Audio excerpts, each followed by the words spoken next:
这次好日子真让我们赶上了，阿里 AI 都能点外卖了，只用动动嘴，钱就帮你花了。阿里憋了3年的大招，真能把你手机里一半的 APP 干掉吗？听财阀一席话，如听一席话。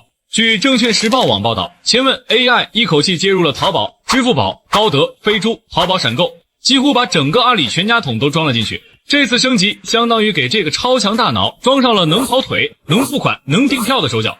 我们见识了太多能说会道的 AI， 但阿里的 AI 已经默默开始替你干活了。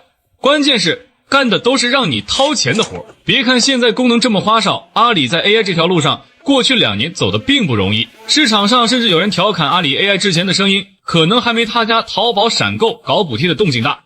那么大一个公司投入了海量资源，总得有个说法，对吧？所以这一次千问的全家桶大升级对阿里来说意义远不止一个 APP 更新那么简单，它更像是憋了3年的一记重拳，目标只有一个，把花出去的天文数字的投资变成实实在在能赚钱的生意。我们来算算这笔账。从2025年年初开始，阿里就放话说要投入3800亿元人民币来搞云和 AI 的基础设施建设，这不是闹着玩的。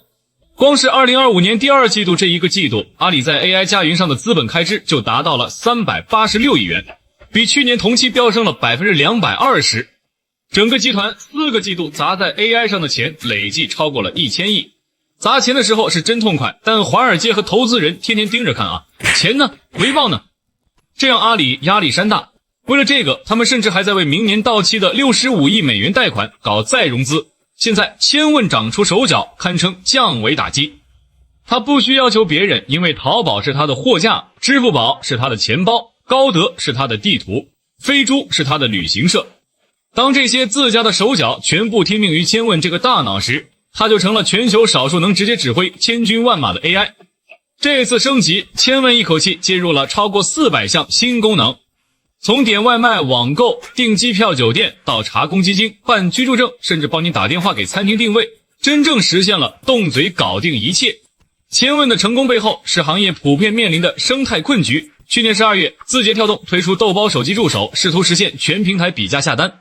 然而短短72小时内，微信、淘宝多家银行 APP 相继封禁，最终不得不限制 AI 功能。与豆包的硬闯策略不同，千问选择了一条相对可控的路径，深耕阿里自有生态。从淘宝、支付宝到高德、飞猪，千问接入的11项业务同属阿里旗下，不存在 API 接口被封禁的风险。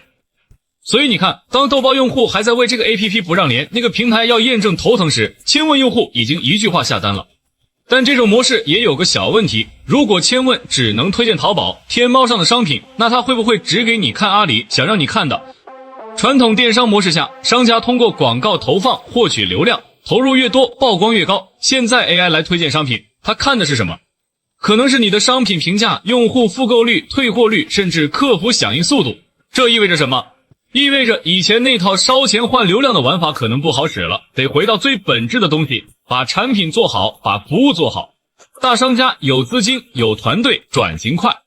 小商家怎么办？阿里也想到了这一点，正在教商家们用 AI 工具，但转变总需要时间，一句话下单。听起来很美好，但有个现实问题，付钱怎么办？我让 AI 点杯奶茶，他直接把我钱付了，这靠谱吗？阿里这次搞了个 AI 付，第一次用需要你手动授权绑定你的支付宝，之后每次付款还是要你本人确认的，刷脸、指纹或者输密码3选1。而且支付宝说了，如果 AI 付导致你钱被盗了，他们全赔。这承诺挺实在，毕竟用 AI 付款的人多了，支付宝的交易量又能涨一波，他们不亏。不过说实话，现在让我完全放心把付款权交给 AI， 我可能还得适应适应。点个外卖买点日用品还行，要是买手机、电脑这种大件，我估计还是得自己看看详情页比比价。这也正常，任何新习惯都需要时间培养。就像10年前大家也觉得手机支付不安全，现在不都用得挺香。说到钱，咱们聊聊最实在的，阿里的股票。你可能听说过阿里前2年股价跌得挺惨，从300多美元一路跌到60多美元，很多投资者都亏哭了。但现在呢，又涨回到190美元左右了。为啥？一个重要原因就是 AI 投资者看到阿里在 AI 上动真格的，而且是真的在做能用的 AI， 不是只会聊天的玩具。阿里新 CEO 吴永明上任后，直接宣布未来3年要投3800亿搞 AI 和云计算。3800亿什么概念？差不多是阿里之前10年在 AI 上投入的总和，这说明阿里真的把宝压在 AI 上了。而且你看，现在千问已经有1亿人每月在用，虽然跟抖音、微信比还差得远，但增长速度挺吓人。投资者最看重的就是增长潜力。阿里如果能靠 AI 重新定义电商，那它的天花板就又被推高了。这就是为什么最近资本市场又开始看好阿里的原因。